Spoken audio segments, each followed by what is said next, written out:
So I wanted to talk a little bit today about like this problem of angular momentum transport, and I was very ambitious about what I wanted to talk about because this problem is,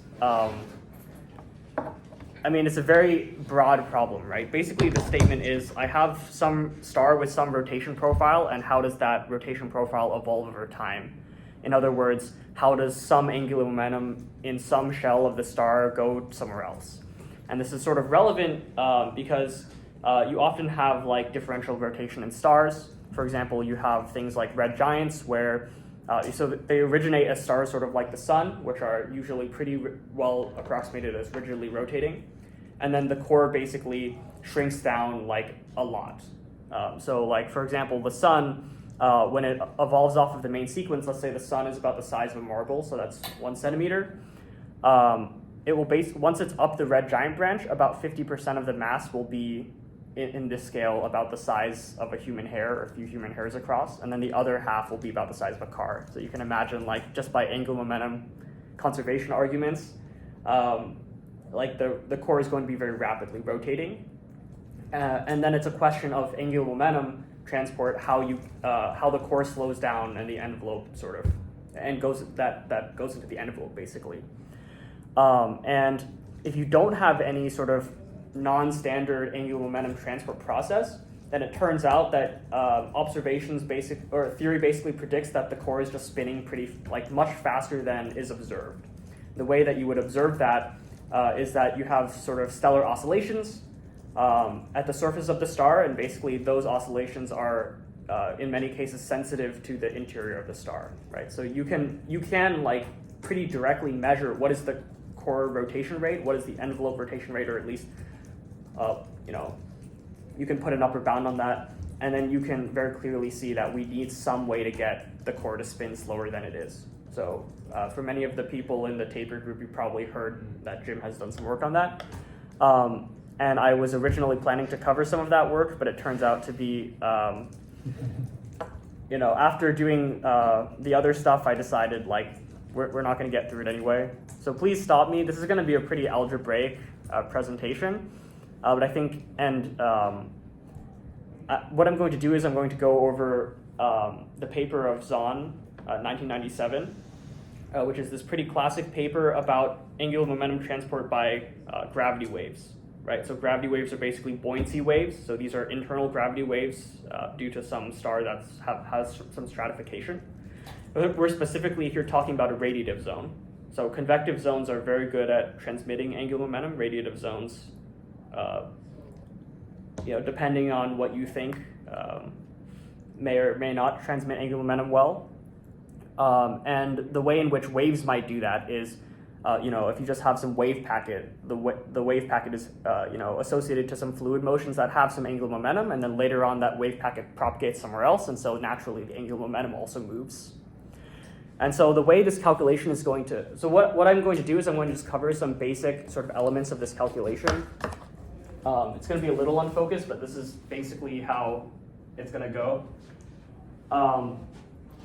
So first, I'm just going to derive what the angular momentum flux even looks like. So for that calculation, I'm also going to include the effect of magnetism, although I'm not going to bring it up ever again, because I think it's kind of, that formula basically appears a lot in the literature, and then it's kind of hard to pin down where that comes from.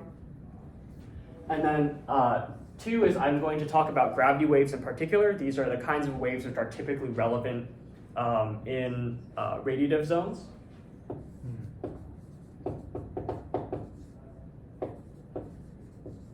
And then sort of 3 to 4 is I'm going to sort of derive dissipation of gravity waves. And the reason for that being relevant is if I have some waves and they don't damp, then basically they carry some angular momentum, but then they'll just go into the core and then reflect off of the core, and then they won't really deposit the angular momentum into the fluid anywhere. However, if you have some damping, basically the wave is going to come in, and then at every layer where it damps, that damping corresponds to an injection of some amount of energy and some amount of angular momentum of the wave. Right, so damping is clearly a very important part of this problem. And then there's some other stuff after that, but yeah, I think we can start with this. So again, please stop me if anything doesn't really make any sense. The canonical scenario I have in mind is basically sort of like a problem like the sun or like a red giant, where you have some radiative region like this, and then you have some convective region where the angular momentum transport is very efficient. And then the problem is basically saying like, okay, you have some convective motions at the edge of this, at the edge of these two regions. This is called the tachocline. Why is the angular momentum transport efficient in convective zone? Yeah, because basically like in the convective zone is like, usually you think of convection as being like good at mixing everything because of advection, right? You just have a blob and then the blob goes from one place to another and then it carries with it all of its properties essentially. Yeah, does that kind of make sense? And radiation cannot carry angular momentum for obvious reason. Yeah, right. Yeah. Hold on, why? Yeah. I mean, naively, that's a spherically symmetric process, really. Oh yeah, like this is non-relativistic, right? Okay, fine. Okay. Yeah, anyway, so the convective motions at this tachocline basically drive gravity waves and then they damp somewhere. And then we would like to sort of know how gravity waves behave, where they damp, and that sort of thing. Okay, so we can start off by writing the momentum equation, and I'm going to include gravity. I'm going to include like MHD forces here. In particular, I'm going to include the tension. So we start off with something like the left-hand side of the momentum equation looks like this. And I'm going to, as I said, I'm going to include the tension, which is going to be over here. So it's going to be a term like this. And then I'm just going to ignore the other stuff. Right. Okay, so we can, I think this is like a good start, but then we should sort of like rearrange this a bit. So I'm going to work in what's called the Boussinesq approximation. Actually, we don't have to do that here yet. So first I want to notice that this thing can be rewritten. Is that right? Actually, let me think. Okay, yeah. So first I want to write down a term like this. Right? So that's like basically what I would like to do just algebraically is take this row and put it inside. And then this is just by product rule, something like this.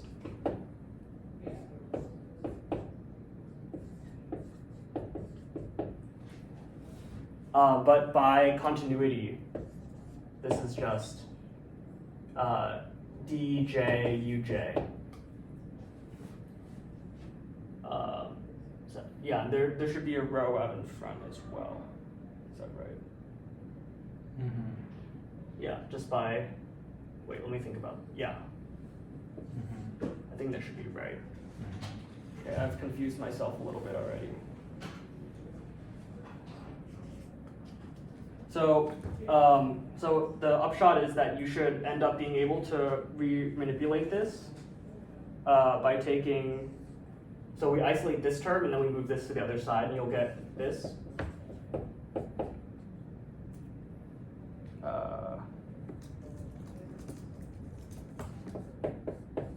So these two terms combined.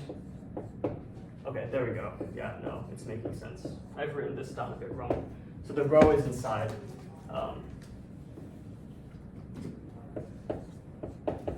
So yeah, this is actually the standard way that this is written.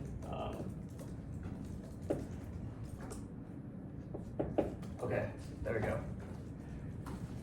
So I'm going to take this, I'm going to plug it back in here.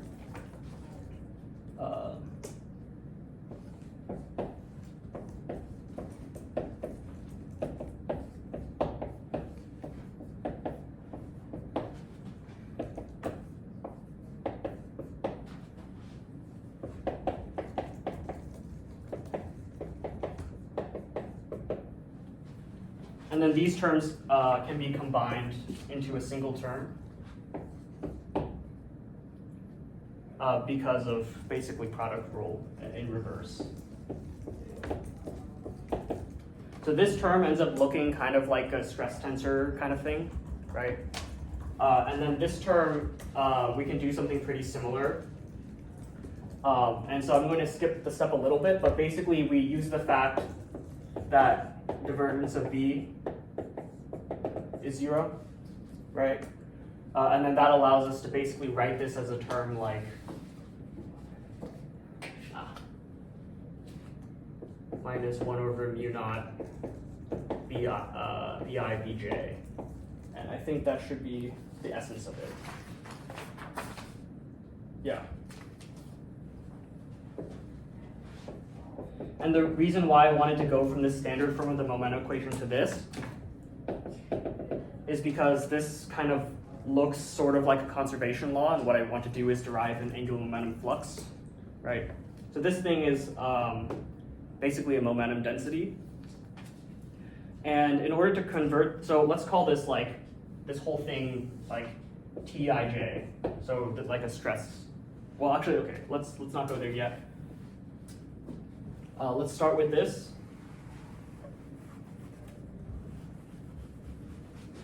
And then I would say I'd like to go and sort of do like a standard kind of pretty common manipulation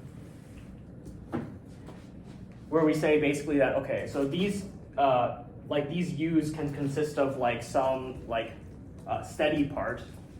So like U is basically like some average component plus like a random component, which I'm going to call prime.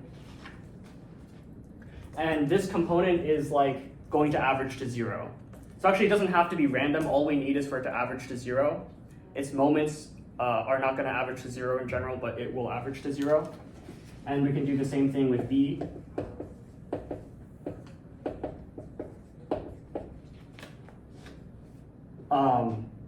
And I want to point out that what I'm going to do at the moment is going to be very similar to how you would derive something like the turbulent stress. So in that derivation, these components actually are rapidly fluctuating. And then you would basically do the same thing, but you don't actually need for that derivation to assume that they're random. You just need to assume they average to 0. So in this picture, I'm also going to consider that to be the case for this when these are waves, right? Yeah, and it might be that you don't even have to do this step, but I think it's instructive. This is also very similar to how you would go from the Boltzmann equation to the fluid equations in the first place, right? It's just deriving a random component like that. Okay. Okay, so if you did this and then you plug everything in, and then you sort of average over the, randomness or average over a phase of the wave, and then you keep only the linear terms of that, then you're going to get something like this. Let's see.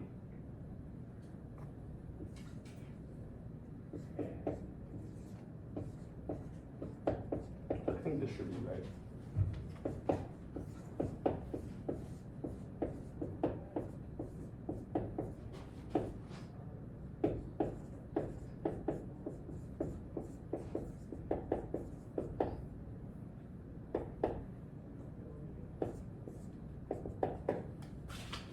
Okay, good. And I'm going to call this thing the stress tensor. So I think this should make some amount of sense because the stress tensor is basically encoding like angular momentum flux. This is the angular momentum density, and so this is essentially like a conservation equation. It's in that form, right? Where's pressure? It's in the ... But I think pressure can't transmit angular momentum, right? So I have just ignored all of those other terms.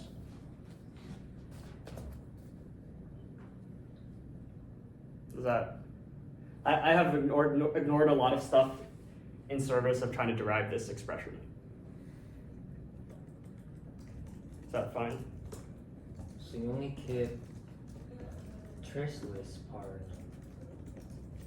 on the left. Why? Why is this traceless? No, it's not traceless. You're also missing the B squared term we had, Right, but that's also a pressure. So that's an isotropic contribution, right? So I think that can't contribute to the angular momentum. Are you talking about Transfer. local angular momentum or global? Pressure probably can do it globally, right? Why can't it? Let me think about this. Okay, I guess like I'm imagining a very simple situation where the magnetic field is like a monopole. Maybe that's a bit silly, but anyway, Are you assuming spherical symmetry here? I think so. Yeah. It should, right? So I think that's gonna be yeah. So okay. Yeah, I'm not super sure about this actually. I think I just naively assumed that the pressure couldn't do anything, but that might be right somehow, but I'm not super sure. Yeah. Well, it's only true when this gradient of pressure is always parallel to radial vectors. Yeah, but that's Only I think holds that's fairly okay, It right? holds in spherical symmetry. Yeah, that's fairly okay. There is a perturbation to the pressure when you have a wave, but yeah, I'm not super sure about that. But I'm not sure about magnetic field. Yes. Anyway, we will get the expression I believe to be correct out of this. So we don't want a conservation equation for momentum, we want it for angular momentum. And so you can imagine that we can just sort of write down what the angular momentum density would be. It's something like this, right? So you just cross the R with this. So in other words, we want to apply like an epsilon ijk, like rj, to this equation, right? And then you'll get something like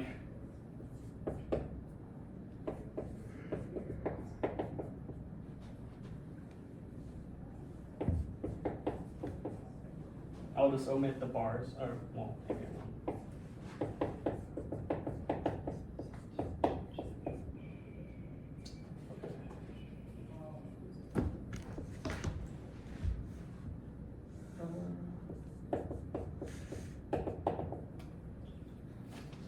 Okay, and we want this to be in conservation form, which it isn't yet, because if you look at this, like the derivative is like, there's something which is outside of the derivative, and I don't like that. But I can notice the following. So if I consider like, what if the derivative is actually inside? And we just do product rule. Then it will turn out you'll get something like this.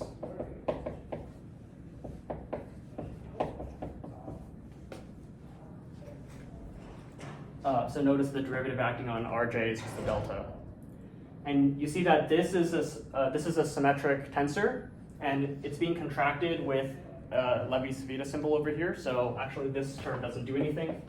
So the takeaway is that it's actually okay to just put all of these things inside of the derivative in this particular case. Okay, and so in other words, this thing here is like the angular momentum flux. Like that's a tensor. Yeah. Are we okay so far? Wait, is that a tensor? Yeah, because this, like, I'm defining it without this part.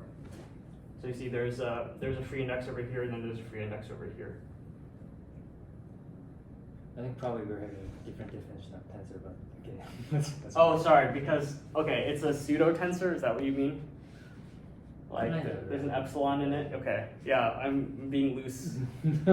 Yeah, I'm being loose with it. Okay. It has two indices. Yeah. So it's a tensor in the same way that Levi-Civita symbol is a tensor. Yeah, right.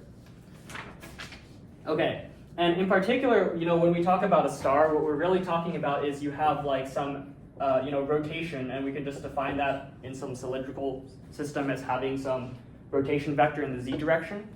So what I'm interested in is the z component of this, right?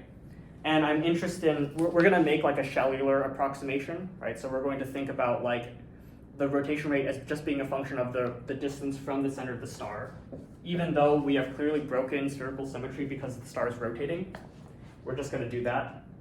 And there are like reasonable reasons why you would guess that. So I'm just going to quickly go over like, when you're in a convective zone, that's fine because the entire convective zone essentially rotates rigidly because of the, transport is very efficient there. And then it turns out that when you're in a radiative zone, if your radiative zone is pretty strongly stratified, that basically means fluid motions only move horizontally, they kind of barely move vertically.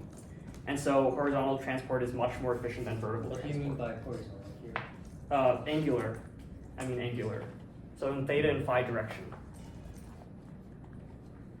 Yeah. How solid is the boundary?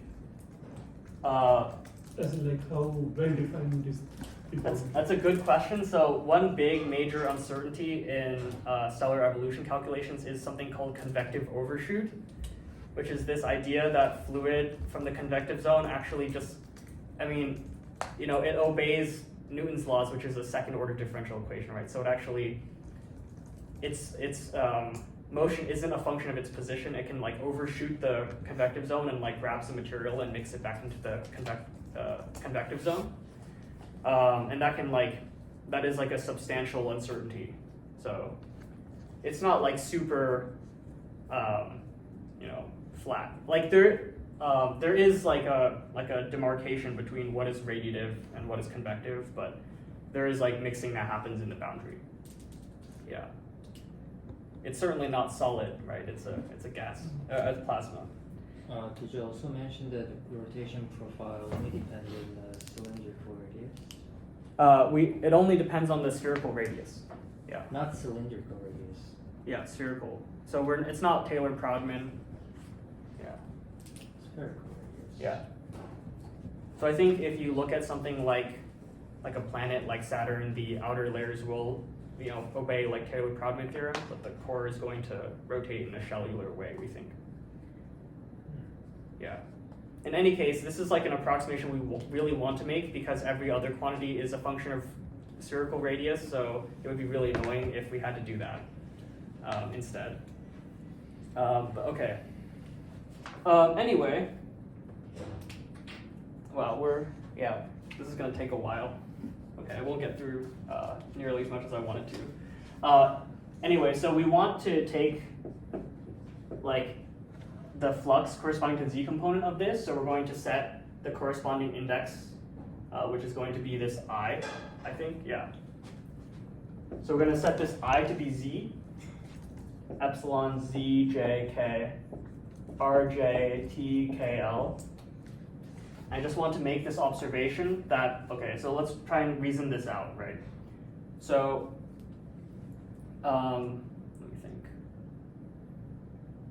What we would like to do again is to consider like the flux of the z angular momentum in the r direction. So in other words, we would like to fix like this other free index to be r, I guess. Let's see, actually, let me think. Okay, no. So, sorry, what I want to do is this.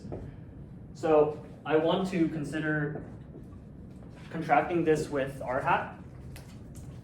In other words, like this vector is associated to like some basis vector like this, and then I dot it with ER. Okay.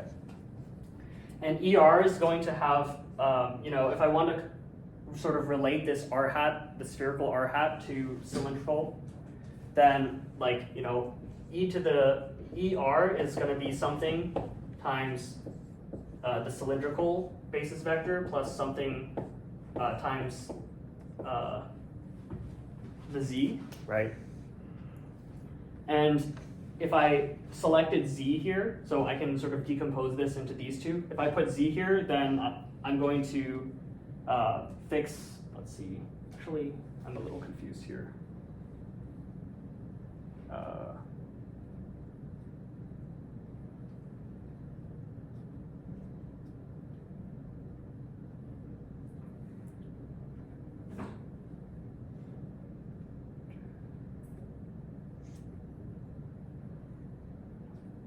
Okay, I've confused myself a little bit.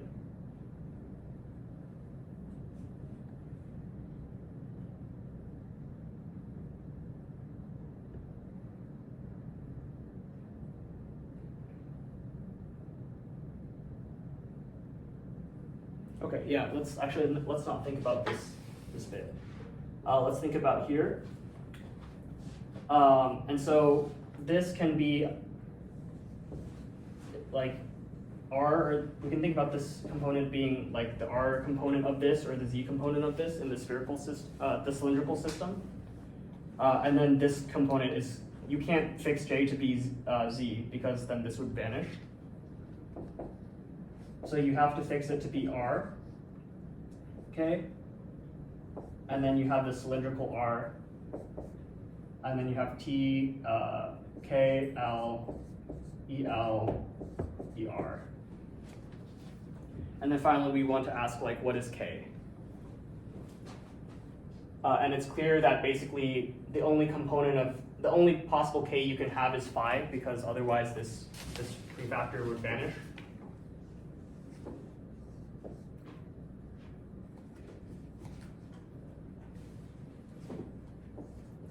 And then of course this dot product fixes this to be R, spherical R. Okay, there we go. We made it.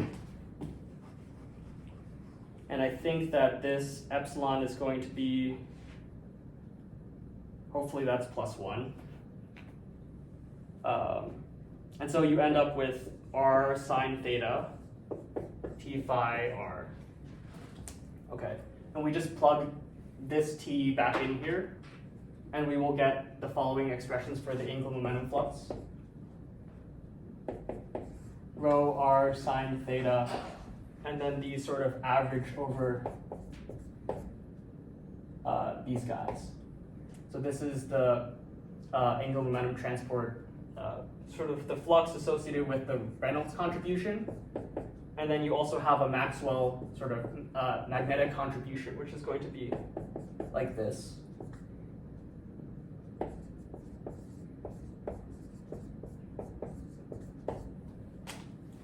Right, so it's worth sort of staring at that and just sort of seeing what component of the stress tensor actually matters, because if you go to papers like Jim's about Taylor-Sprout, you'll see that this flux is just guessed to be something like that, and then, you know, why is that? It's because of this. Okay. Any questions about that?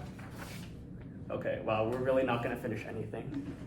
That's all right. I can talk about gravity waves. That's what I like. Okay. Any questions? Okay, so now we're going to pivot and we're just going to talk about gravity waves.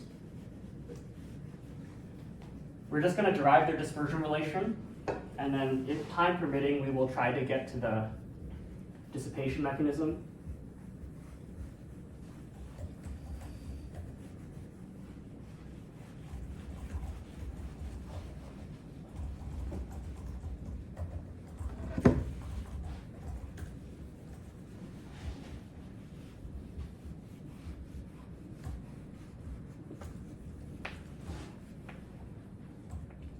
Okay, so we can write down the fluid equations for this just to see how this plays out. So we want to write the momentum equation. That's the main thing. Sorry. And I'm going to write it in terms of the fluid displacement. So this is going to be linearized. I've already linearized this.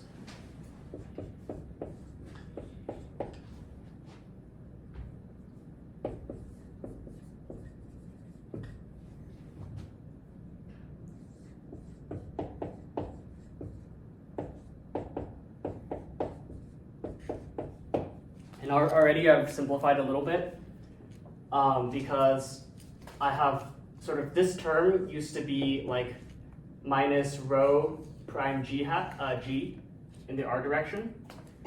But I have sort of skipped a step here and sort of applied this. So the rho prime, if you take rho prime to be something like, sorry, I've flipped the order of everything. If you take rho prime to be such that this is true, then you'll get something like this. And then the point of this is like we have sort of inserted in this derivation by hand that the effect of stratification, right? So in other words, if I have a blob and I move it in the radial direction, if I have strong stratification, then basically like if I lift it up, it will be heavier than its surroundings and it will quickly sink back down. And if I push it down, it will quickly sink back up. And there's no analogous force in the horizontal direction. So this is, again, what I mean by the fluid motions are much larger in the horizontal direction, and you're pretty strongly confined in the radial direction, right? We're going to basically assume that that kind of thing is happening forever here. Okay, and then the question is, if you have like wave solutions to this, like what do they look like? We're going to make this assumption that, well, first, like if you have a mode in the first place, that's equivalent to setting the time derivatives to I omega, right? And another way of saying that is you're assuming that the function varies in this way, e to the I omega t, with fixed omega for the entire star. And then in addition, we're going to assume something like dr goes to minus I kr for some kr, and that will not necessarily be a constant, but it will be a weakly varying function in the radial direction.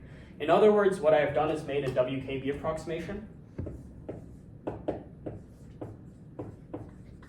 And the reason why this is justified is, again, the fluid motions are very confined in the radial direction, which means the wavelength in the radial direction is very small, right?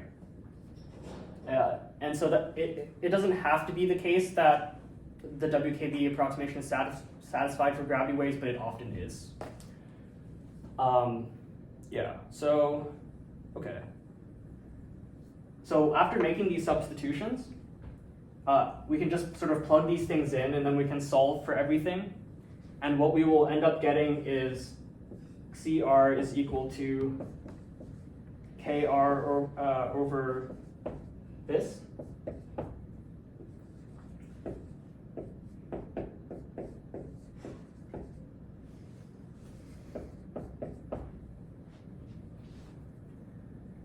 And then we will note the continuity equation. We're going to work in the Boussinesq approximation here. This is why I was a bit confused before. So this is what our continuity equation is going to look like. So you've noticed I've removed the term that has the rho in it. And the essence of the Boussinesq approximation is basically that you basically drop rho prime everywhere except for where it is multiplied by gravity. And the reason for that is, so the Boussinesq approximation is seems like kind of a weird approximation, but it basically says like, the effect of compressing like a blob, the effect that compressing a blob has on its density is negligible, but like other effects might be important. So like effects like the blob having a different temperature, or the blob, like that difference in densities effect on the gravity and so on. And so if we plug this guy in, so this turns out to be something like minus IKR of CR plus, and then the horizontal component of this. Then when the smoke clears, you will get something like KR squared plus N squared over omega squared grad H, there's a P on this one as well, is equal to 0. Bring that a bit smaller.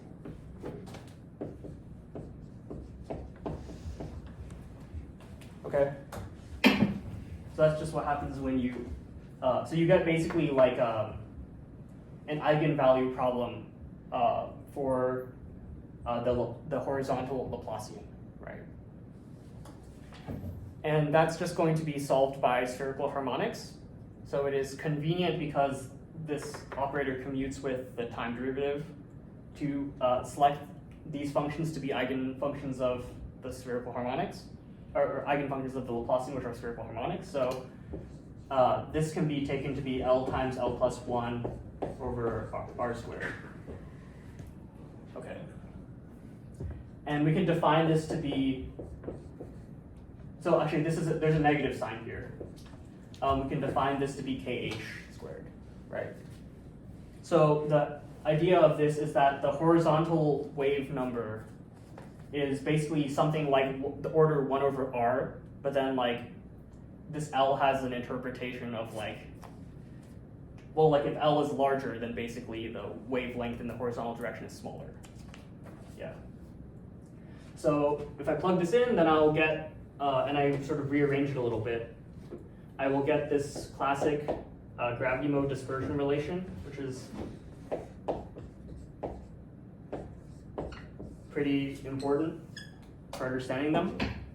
So if you don't make some of the approximations I've made, this is just gonna be like the total wave number, not the radial component of it. But I have assumed that the approximations we've made basically imply that they're the same thing. Okay, so that's what normal gravity waves look like. Does anyone have any questions about that? I want to point out a thing, which is like the propagation direction we're caring about right now is the radial direction. So if you have intuition about waves like sound waves, where the dispersion relation has omega being proportional to k, this is the opposite of that. K is now in the denominator, right? And so they have a little bit different behavior because of that. But yeah, anyway. How does the radially propagate? What do you mean? You said gravity waves propagate radial direction, right? Yeah. How? Well, if we think about how this buoyancy works, Yeah. it will travel like on an angular direction. Yeah, that's essentially right. So let me think.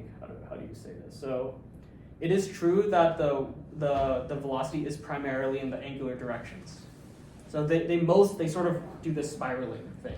They mostly travel horizontally, right? But there is some non-zero component of the in the radial direction. So like let me say this like this. So if you think about the phase velocity, that's just dividing by the relevant component of the wave number. Why don't I get rid of the squares? So if I care about the horizontal component of that, I divide by kh. If I care about the radial component of that, I divide by kr. And kr is bigger by a lot, typically. So in other words, the horizontal component of this phase velocity is much bigger. And also, if I care about the group velocity and I'm taking derivatives, then that's the same thing. Only for the radial component, you actually get a negative sign. So it turns out for gravity waves, the radial component of the phase and group velocities are opposite to each other. It's kind of interesting. Okay? All right. Cool. So this is what happens when you don't have any damping. I gotta run. But Yeah, no worries. Yeah, Thanks for coming. Yeah. Did you grab a cupcake? Oh, no. Yeah, feel free to but, oh. grab one or many, please. Thanks. I have to get rid of them anyway. Okay. Yeah. Wow.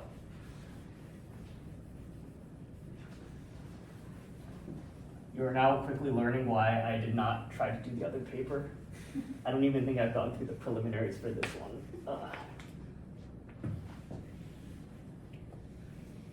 I guess that's why writing papers in this field gets you a job.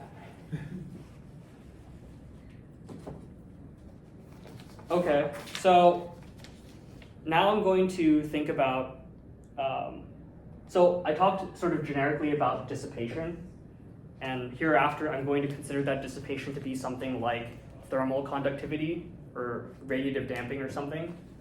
I could think about something else like magnetic diffusivity or microscopic viscosity, and those things exist but are probably usually not as important in many cases. Although it is possible to, I think, do a kind of derivation like this with those effects. So we can write down the energy equation, which is going to look something like this.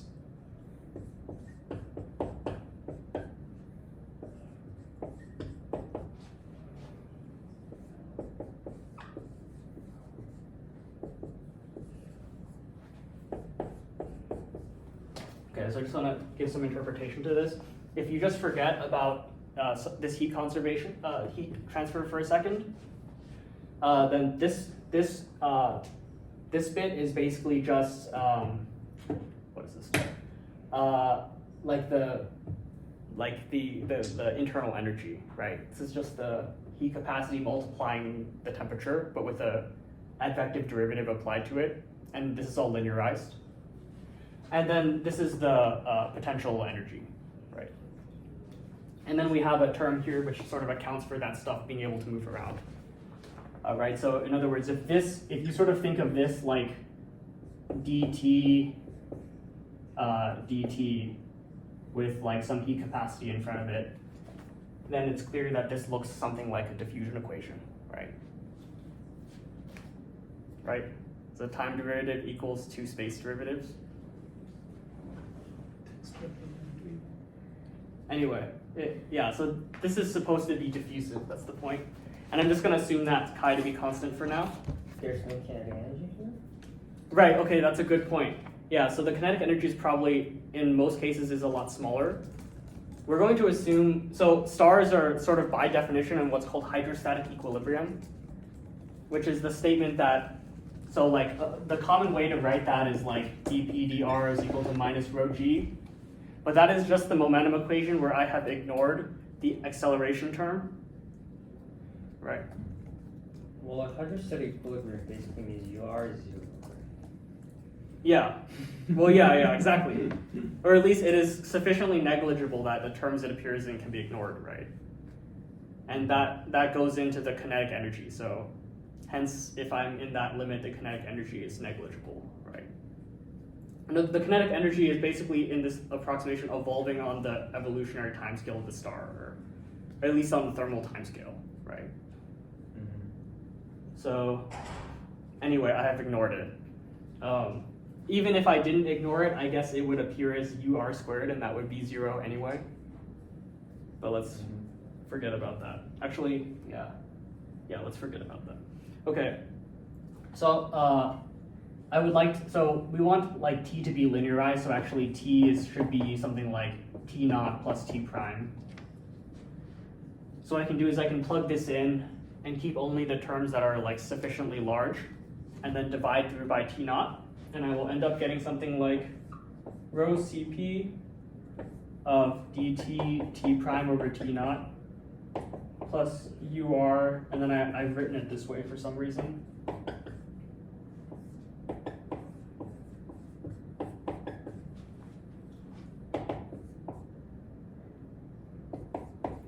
And then for simplicity, which is somewhat unnecessary, but I think all the approximations are like, I'd like to make as many approximations as I can to get through things. We're going to assume this is an ideal gas. And then sort of one way to hopefully recognize, to say this is like, I think you're assuming ideal gas from the first line. I might have actually. Yeah. Because internal energy. I'm not sure about that because this is I've literally just basically said like temperature is related to the energy through some heat capacity. I haven't really specified what it is, right? I thought that's called ideal gas, isn't it? Well, you can define a heat capacity for like everything, right? Yeah, I'm not sure exactly where the approximations are because I had to reverse engineer this equation because such is life. But I'm not super sure where that approximation would be. Okay, so anyway, the ideal gas is certainly assumed here, right? And this, I've written it this way because basically this is showing like how like these terms are proportional and then these terms are inversely proportional, and you get the deal. And then under the Boussinesq approximation, we're basically ignoring this term. We're sort of saying like, oh, these quantities are related to each other, but like the effective pressure is not that important. And then the point of this is I want to eliminate the temperature, right? Okay. We will only get through this bit. I dramatically over-prepared. Okay, so we plug this in. And so now we get an equation which is kind of interesting. So we've eliminated the temperature.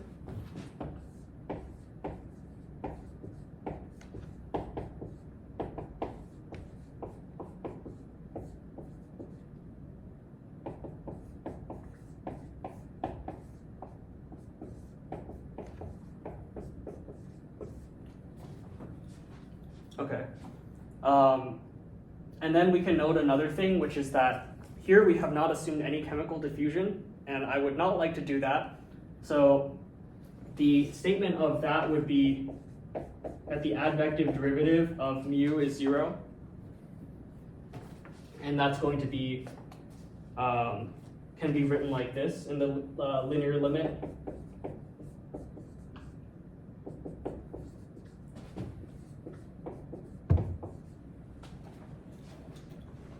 Right, so in other words, every blob keeps its identity regarding composition. I'm just assuming that.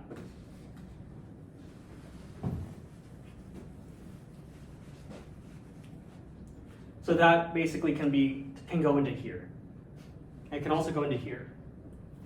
So I might skip a few steps here in interest of time, and also this is really boring.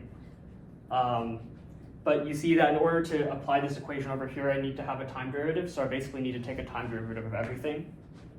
And then I plug this into here, and I plug this into here. And yeah, so it ends up that you get something like, okay, let me see. I'm gonna try and skip the boring steps. So another thing that we'd like to do, which is kind of a standard manipulation in stellar physics, is if a system is in hydrostatic equilibrium like this, right, then you see that pressure is like a monotonically decreasing function of radius, right? So if a system is not in hydrostatic equilibrium, this is not true in general, but this allows you to use the pressure kind of like a coordinate. And in particular, if I have some kind of radial derivative like this, and I want to convert it, you know, this is the same thing as basically, like, so if I want a pressure here,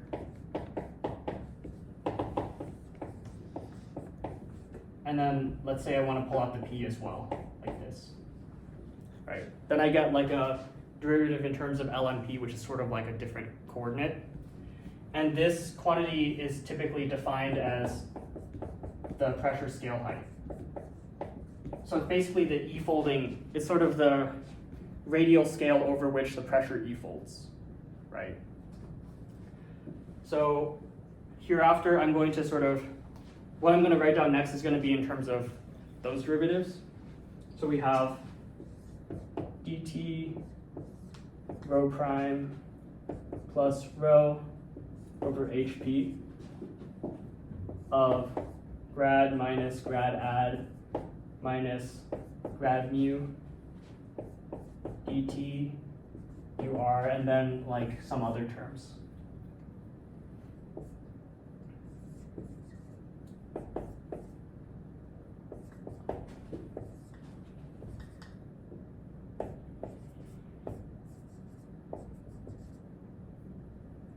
Grad mu, grad squared UR.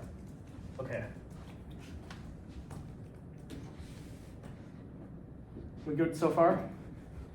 So, I should define what these are. So this is dln temperature, dln P.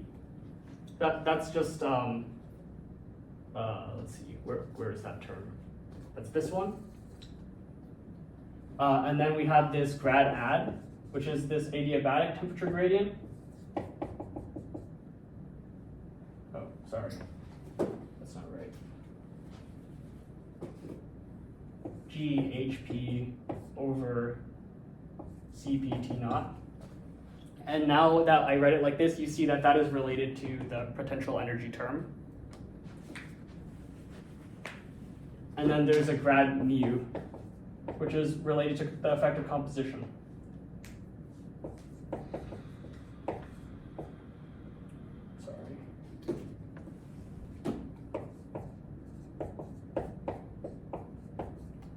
And you see that the reason why that might be important is if you look at the ideal gas law, if two species have the same same pressure, that fixes their number density, right? It doesn't fix the density. So if you have a higher mean molecular weight, you actually have more pressure. Is that right? Is that less pressure? P is equal to, yeah. You have higher molecular mass than has. Sorry, NK. Yeah, sorry. Yeah, so it should be more. Why? Wait, let me think. Sorry, I'm confusing myself a lot. P is equal to little n k t. So if I have, I fix the amount, yeah, so if I fix the amount of pressure and I fix the number density, but a species which has a higher mean molecular weight will be denser. So in other words, if I have like hydrogen and helium and they're in like pressure equilibrium with each other, then in that situation, the helium is still denser and it will sink. So even if there's no temperature gradient, there will still be stratification. Okay. Anyway, this stuff over here has can be written as some kind of brunt. So this whole term is going to end up being this.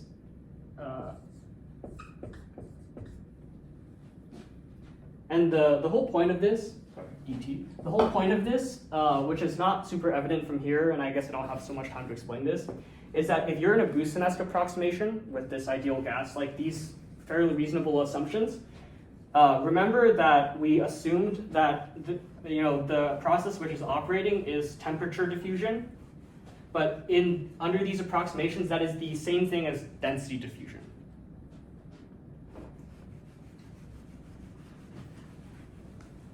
Okay, I don't have time to do any more, but basically what I would have wanted to do is so you notice that these two terms are similar to what I had to write down before. Rho prime is equal to rho naught n squared over g cr. And this is sort of equivalent to this equation, sort of scaled by 1 plus some imaginary quantity, right? And so you would have ended up with the dispersion relation where Kr is equal to Kr is equal to n over omega kh, and then plus some small imaginary quantity. And the idea behind that is if you have a decaying component to in the radial direction, then that means you have damping in the radial direction, and then that translates to some kind of wave optical depth where you can use that to basically say where is the wave actually depositing its angular momentum. Okay. Yeah. And so I'll just write that final expression and then we will end. So that optical depth ends up being integral of k n nt cubed over omega to the fourth kh cubed dr, where this k is something like chi over rho cp. And I just want to point out one more thing. You notice that this damping distinguishes between the total brunt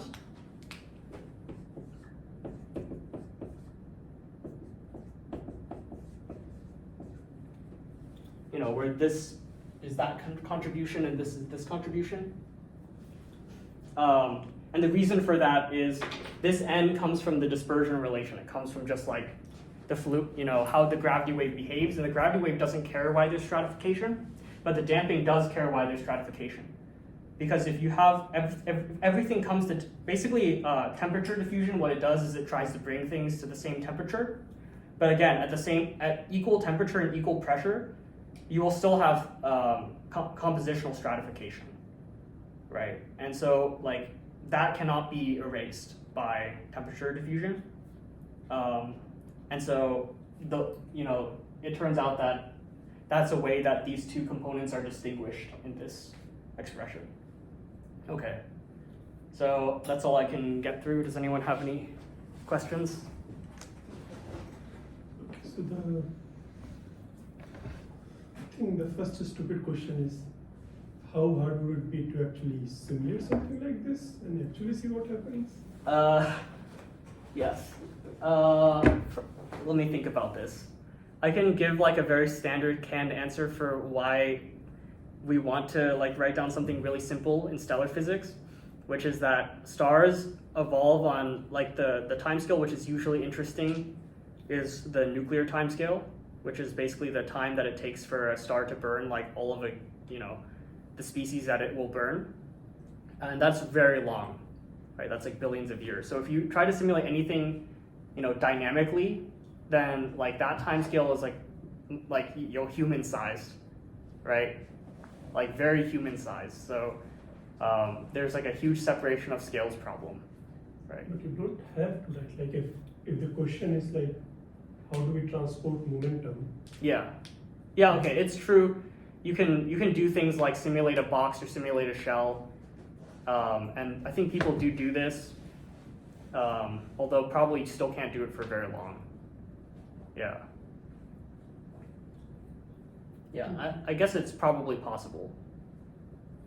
Yeah, because like when like stars are still, let's say, much simpler than supernova, for example. Yeah, that's true, but people have a hard time simulating those also. No, that's what Yeah. I mean. Like supernova, we can't even simulate. Yeah, But no, what I'm getting at is like writing a equation, like how the number of approximations you make at a point become like, what are you even talking about? that's true, but this is unfortunately just how stars are, right? Probably I would say that stars are simpler than supernovae because stars have the benefit that they're basically spherically symmetric, and you really want to like use that approximation. But in other ways, there's like so much physics flying around that it's just like actually including all the physics and simulating it is just diminishing returns. Like for example, like this paper discusses gravity waves, but it discusses gravity waves in the traveling regime. So this derivation, which I would have done, actually I wouldn't have done unless this was 3 times longer, would have been like, you have to assume that the waves damp out a lot before they reach the center of the star, and so they don't get a chance to reflect. If they do get a chance to reflect, then you can ask Linhao what happens. Basically, like you will set up standing waves, and then the wave spectrum is not like sort of smooth anymore. You get resonances with with the star itself, and that can be very important. It will do like very sort of weird discrete things to the tidally, for example.